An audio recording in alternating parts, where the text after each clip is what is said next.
ఎన్నికల ప్రచారంలో Assam CM Himanta Biswa Sharma dance తో అదరగొట్టారు. పంచులు పథకాలతో కాదు పాటలు డాన్స్లతో ఓట్ల వేట సాగిస్తున్నారు. నాగావ్ సభా వేదికపై రిథమిక్ మ్యూజిక్ తో హిమంత డాన్స్ చేశారు. వేదిక పైన కింద కూడా ఆ షో అంతా కూడా ఉర్రూతొలగిపోయింది. అసోంలో బీజేపీ గెలుపు లాంఛనమే అని చెప్పి హిమంత అంటూ ఉన్నారు. అది అసోంలో పరిస్థితి. ఇక మిగతా 4 రాష్ట్రాల ప్రచారాలు కూడా సమ్మర్ హీట్ ని క్రాస్ చేసేశాయి. కేరళలో అన్ని పార్టీల తరపున హేమాహేమీలు ప్రచార పర్వంలోకి దిగారు. విపక్ష నేత కాంగ్రెస్ అభ్యర్థుల తరపున కేరళలో సుడిగాలి ప్రచారం చేస్తున్నారు. బీజేపీ ఎల్డీఎఫ్ కుమ్మక్కు రాజకీయాలు చేస్తున్నాయని రాహుల్ ఆరోపించారు. కోళికోడ్ సభలో రాహుల్ పాల్గొన్నారు.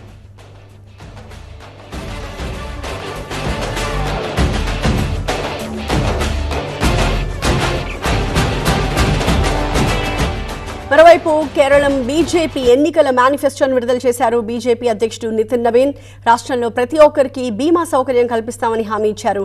వృద్ధులకు ప్రతి నెల 3,000 రూపాయల పెన్షన్ ఇస్తామన్నారు. ఓనం క్రిస్మస్ పండుగలకు ఎల్పీజీ సబ్సిడీ ఇస్తామని బీజేపీ హామీ ఇచ్చింది.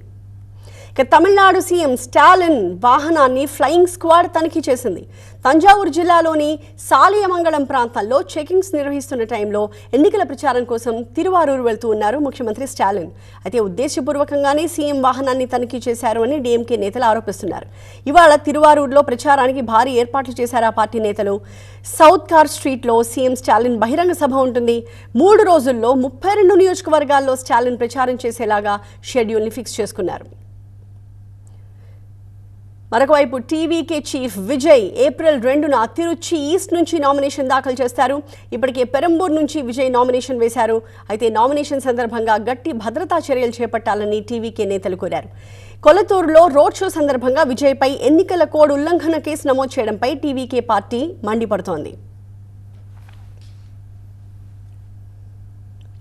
మరోవైపు తమిళనాడు అసెంబ్లీ ఎన్నికల్లో పోటీకి దూరంగా ఉన్నప్పటికీ బీజేపీ నేత అన్నామలై పుదుచ్చేరిలో పార్టీ అభ్యర్థుల తరపున ప్రచారం చేశారు.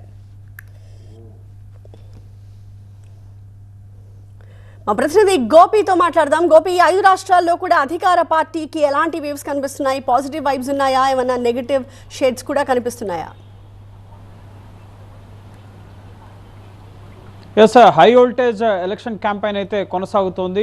తొలి విడతలో భాగంగా కేరళ అలాగే అస్సాం పుదుచ్చేరిలో ఏప్రిల్ 9వ తేదీనే ఎలక్షన్స్ జరగబోతున్నాయి. ఇంకో 1 వీక్ మాత్రమే ఉండడంతో ఇటు అధికార విపక్ష పార్టీలకు సంబంధించిన నేతలు హోరాహోరీగా ప్రచార కార్యక్రమాలను నిర్వహిస్తున్నారు. సో ప్రస్తుతం అస్సాంలో హిమంత బిశ్వ శర్మ ఈరోజు బీజేపీ పాటకి డ్యాన్స్ చేస్తూ ఒక రేంజ్లో ఎన్నికల ప్రచారంలో పాల్గొన్నారు నాగావ్లో. సో బంగ్లాదేశీలు ఎవరిని కూడా రాష్ట్రంలో ఉండనివ్వం అంటూ, అలాగే డబుల్ ఇంజిన్ సర్కార్ ద్వారా అభివృద్ధి సాధ్యమంటూ అనేక హామీల్ని అస్సాంలో ఎన్నికల మేనిఫెస్టోను కూడా ఈరోజు విడుదల చేయడం జరిగింది. సో మళ్ళీ ఖచ్చితంగా అధికారంలోకి వస్తామన్న ధీమానైతే ఇటు హిమంత బిశ్వ శర్మ వ్యక్తం చేస్తున్నారు. ఇటు బీజేపీ అలాగే ఇటు అస్సాం గణ పరిషత్ మరికొన్ని పార్టీలతో కలిసి అక్కడ 126 స్థానాల్లో కూటమిగా అక్కడ పోటీ చేస్తున్న పరిస్థితి ఉంది. సో అక్కడ కాంగ్రెస్ గట్టి పోటీ ఇటు బీజేపీ కూటమి ప్రభుత్వానికి ఇస్తున్న పరిస్థితి.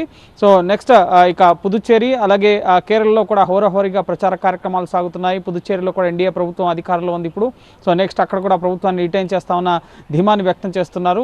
దానికి అనుగుణంగానే ప్రచార కార్యక్రమాలు కొనసాగుతున్నాయి. ఇక కేరళలో ప్రతిపక్ష నేత రాహుల్ గాంధీ, మల్లికార్జున ఖర్గే అలాగే సచిన్ పైలట్ ఈ విధంగా చాలామంది నేతలు, ఉత్తరాది రాష్ట్రాలకు సంబంధించిన నేతలు కూడా అక్కడ ఇటు యూడీఎఫ్ ప్రభుత్వాన్ని తీసుకొచ్చేందుకు రాహుల్ గాంధీ నేతృత్వంలో ముమ్మరంగా 3 రోజులుగా ప్రచార కార్యక్రమాలు నిర్వహిస్తున్నారు. రాహుల్ గాంధీ అయితే సైకిల్ పైన వీధి గల్లీ తిరుగుతూ ప్రచార కార్యక్రమాన్ని ముఖ్యంగా ప్రతి ఇంటికి కూడా తీసుకెళ్తున్న పరిస్థితి ఉంది. అక్కడ బీజేపీ అలాగే ఎల్డీఎఫ్ కలిసి కుమ్మక్కై రాజకీయాలు చేస్తున్నాయి. అక్కడ అవినీతి ప్రభుత్వం ఉంది.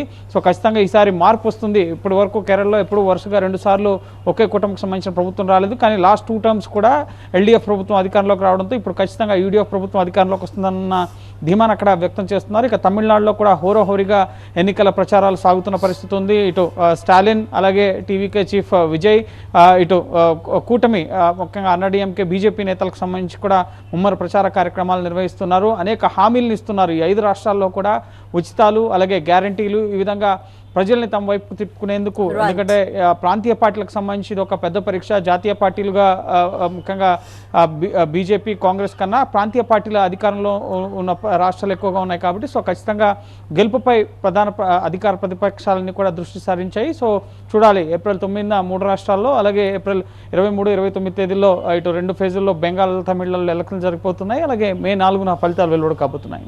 Thank you Gopi.